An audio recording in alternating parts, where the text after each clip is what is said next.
Our next interview is with Jeff Mancevice. Am I pronouncing it right, Jeff? Mancevice, yes. It only took 28 years, but you finally got it. I finally figured it out after all these years. Jeff, can you tell us a little bit about your background, education, family, etc., sort of like a thumbnail biography of you, just quickly? Well, I went to UMass Amherst and got an undergraduate degree in philosophy. And all this time, actually, I should say I was interested in books. I probably should go back to 1968. That's when I was on a trip to Woodstock. Someone picked me up, and it turned out that the person in the back seat was Leif Laudamus, who, well, today has an auction gallery in Western Mass dealing in rare books. And it was his mother who was an antique dealer, and she used to pick up books as well. She was sort of an antique runner. And so Leif got interested in it, and then we both, we weren't in high school together, we went to different high schools, but, high school age, we had known each other as mutual friends.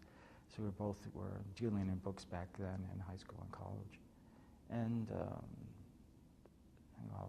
figuring that philosophy there wasn't much of a market for that, I was looking to where I could learn more about rare books, and that's when I found out Columbia University had a rare book program in their library school. And so I applied there and took that, which was run by Terry Bellinger, yes, it's been moved. Unfortunately, Columbia University closed down their library program, which was the oldest in the country, founded by Dewey, of all things. But he moved the rare book program down to Charlottesville. Right. And so I went to Columbia and got my degree and learned as much as I could about rare books bibliography. Did a short internship there doing some cataloging at the Grolier Club, and then went out and went to business and with a small credit line and what few customers I had in libraries, and still to this day, libraries are still my probably major, people I deal with. You really didn't apprentice with anyone. You sort no. of At that time, a lot of the bigger stores were already, getting smaller and smaller. People, were getting out of the city and downsizing, and there wasn't really much business. I mean, people weren't looking for, just new catalogers. Of course, there were plenty of people around here at that time that knew more than me anyway. I mean, the jobs I could have gotten with maybe sweeping floors at a bookstore. So I thought, I'll do it, try it on my own. So I took what the books I had and put out my first list, and it's gone since then. And what were you specializing in? And I assume you're still specializing in the same well, thing. back then, I think I was graduated Columbia. I think it was 78, 77, 78. I forget. It was continental books I liked mostly. Early printing of 15th to 18th century. Still, that's pretty much.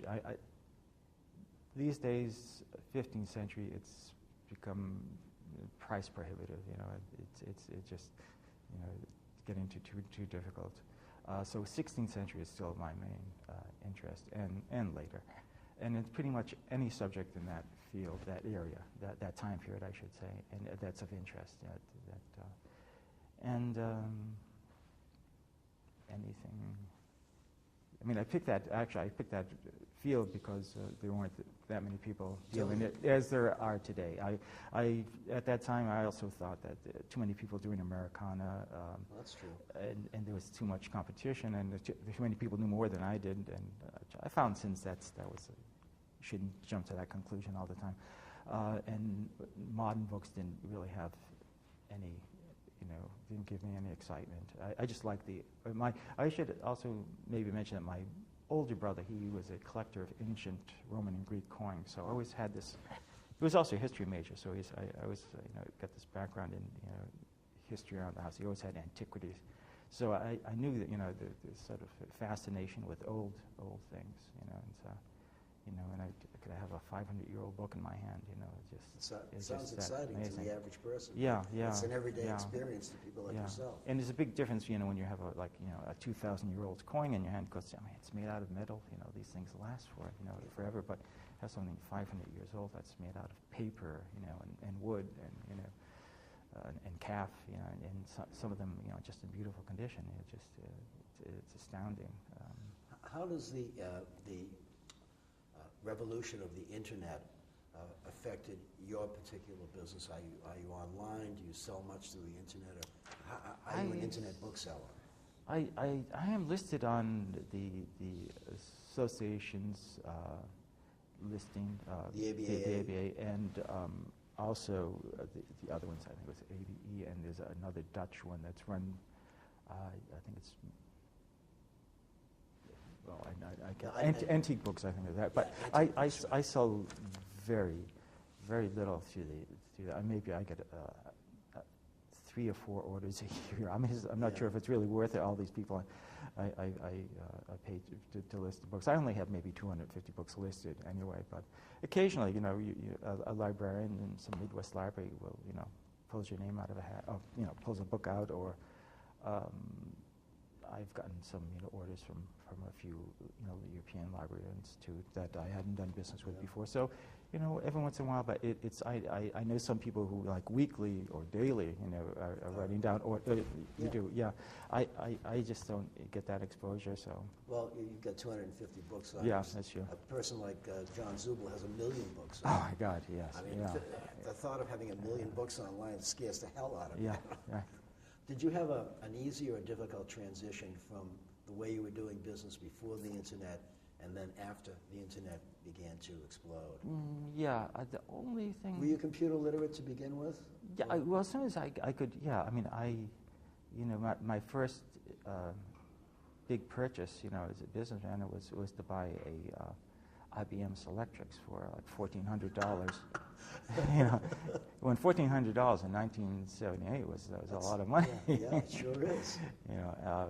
God, and I bought all those the IBM clones that they had in the 80s and stuff like that. So, and I was right away I used them mostly for as glorified typewriters, of course, and a database. It's a fantastic thing for, and just have a mailing list. This was just ideal.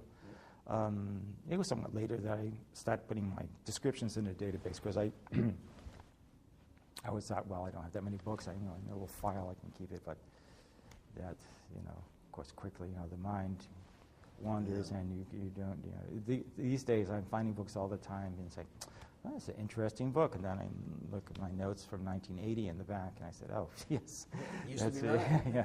Used to be right. So, Do you buy much via the internet, or is it too difficult a No. vehicle for your No. type of book? What I found the internet good for is when I find a book, an interesting book from auctions or from a dealer, and I do a lot of work on it. I find, oh, this is really fascinating, and I find something interesting about it, and then usually before I start to offer it out, I think you check online. There's a couple of mega sites meta sites or whatever, like ad books, and there's another one, I can't think of it, which check all these sites, and then sometimes you find, oh, there's a couple of other copies online, and sometimes they're very reasonably priced because they have a slight idea why they're important. So you can, I've done very well buying those up, especially if I've sold my first copy, and I found it that worthwhile that way. When you started in the trade, Jeff, back in the 70s or so, were there any booksellers who were exceptionally helpful to you, who were sort of like mentors, or who helped grease the wheels a little for you to become a better bookseller?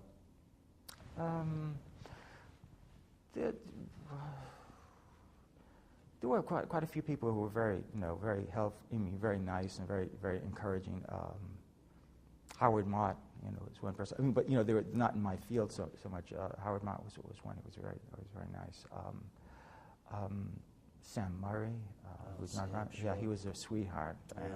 Used to, my first year or so, I'd go around with a little suitcase of books and bring him some books, and he'd buy something, and go to the.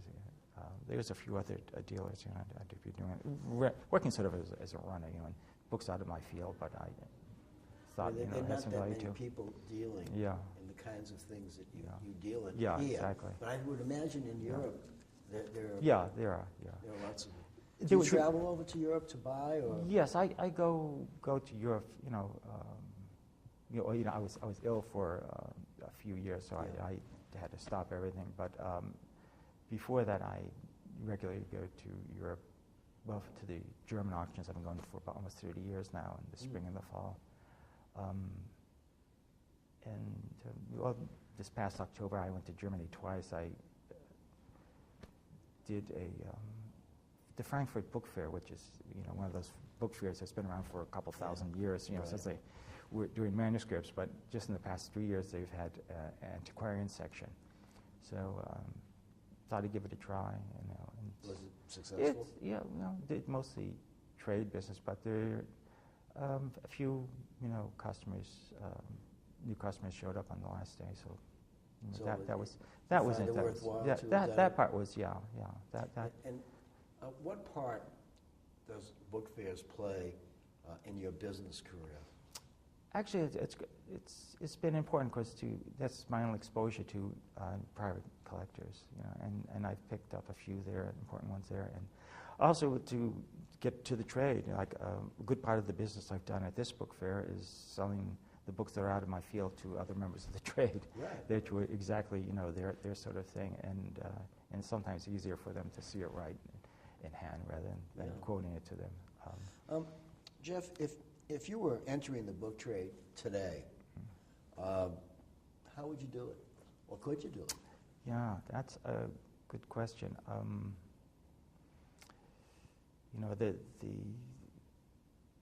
The main things you have to have are a source material, funds, and of course where to sell them. And I need at least two of those just to get It's off the funny ground. because I asked the same question to Doug Harding, and Doug said, without hesitation, own your own building.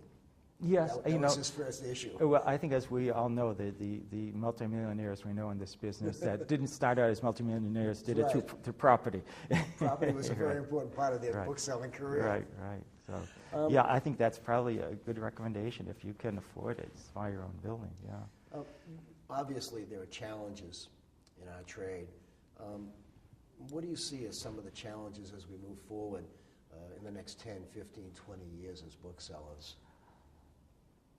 Oh, well,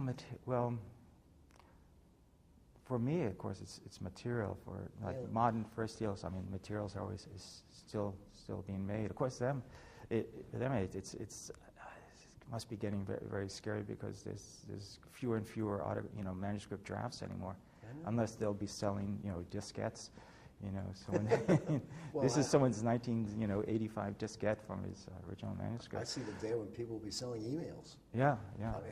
As a possibility. Right. Sign my email for me instead of my picture. Yeah. So I've recently done some research on a certain book, and I go back to some German auction catalogs, which are massive things. So like phone books are like 4,000 or 5,000 items in there. Yeah, I know. And I'd look and I say, oh my God! I went to the sale and there were like 500 or 800 books, early books in here, 200 Incunables, and you don't see anything like that anymore. Every once in a while there might be a collection that comes to auction. Like right now there's the Macclesfield sales that have been doing incredibly outrageous prices for a lot of through material. the roof.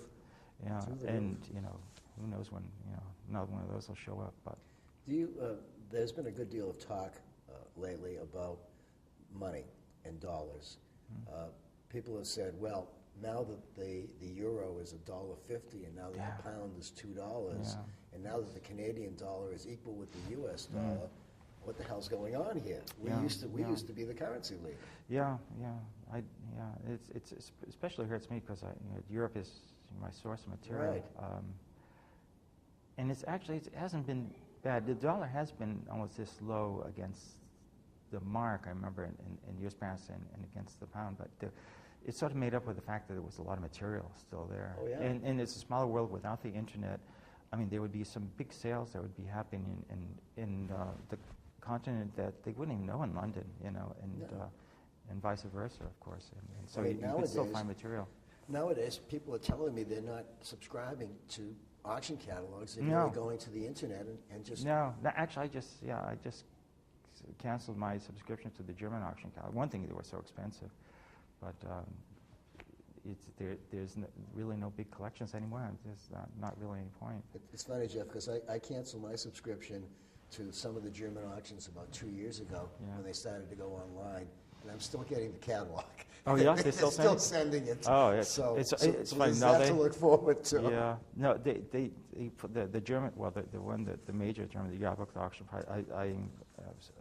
I would have quit anyway if I just found out that they did something very sneaky this past year. It cost like $500-600, a year for them, and they made their last.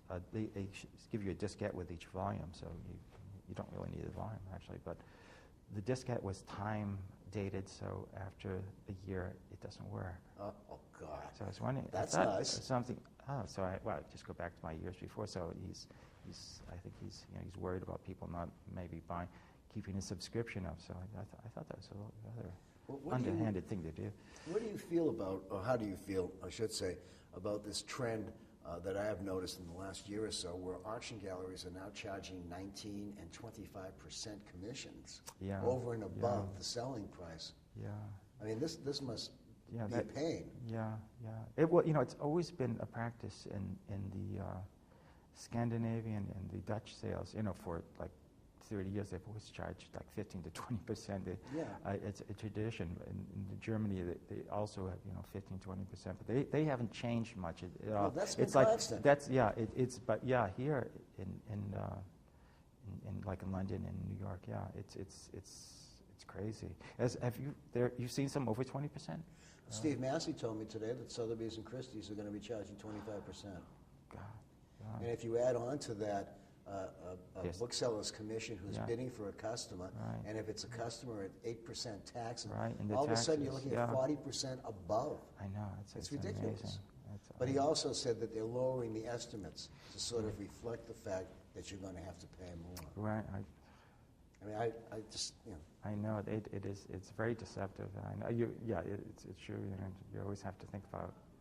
When you're at auction, I think everything you're buying is 20% above what you're buying. Well, now it's going to be 25. Now it's 25. With Sotheby's and Christie's. And when one auction does it, there's a tendency for others to want to do it jump too. on the bandwagon, I see that Heritage Auction is charging 19.5%, and so is Bloomsbury. Yeah. So, but anyway, getting back to the book trade, can you just take your crystal ball for a moment and visualize what the trade may look like?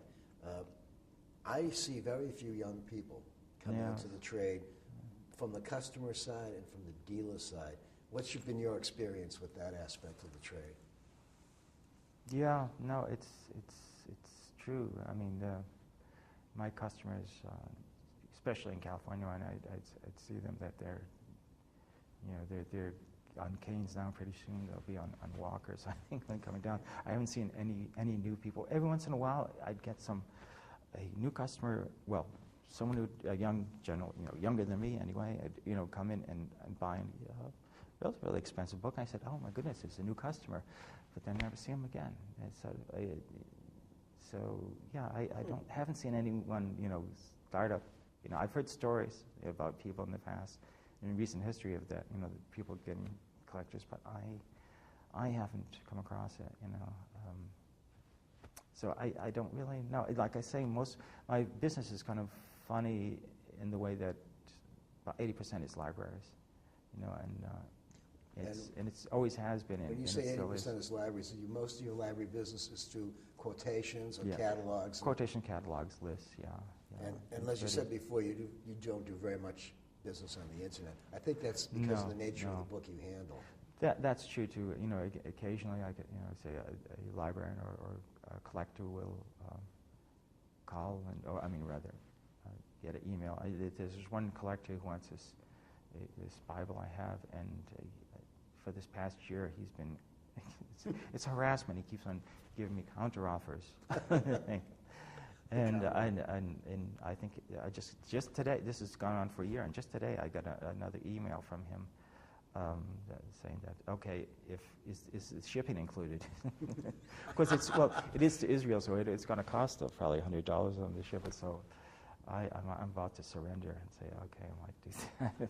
What percentage of your business is domestic, and what percentage might be foreign? Just off the top. Oh, it's mostly domestic. I think 90%. Even It varies.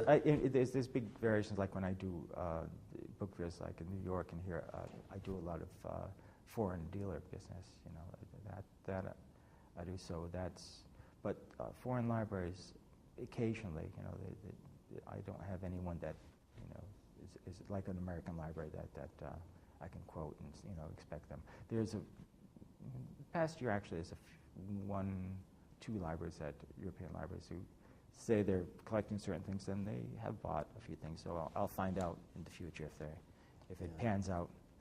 Sometimes they do. Yeah. Sometimes So, they do. of course, the things that they collect, they've been collecting for a couple of hundred years, or 300, It's 400 years, kinda and tough, and it's defined. You know what they don't have. Usually, you find it's incredibly rare. There's only 3 known copies besides your copy, and of course, they have one of the other copies, or 2 copies, and they have the other copy.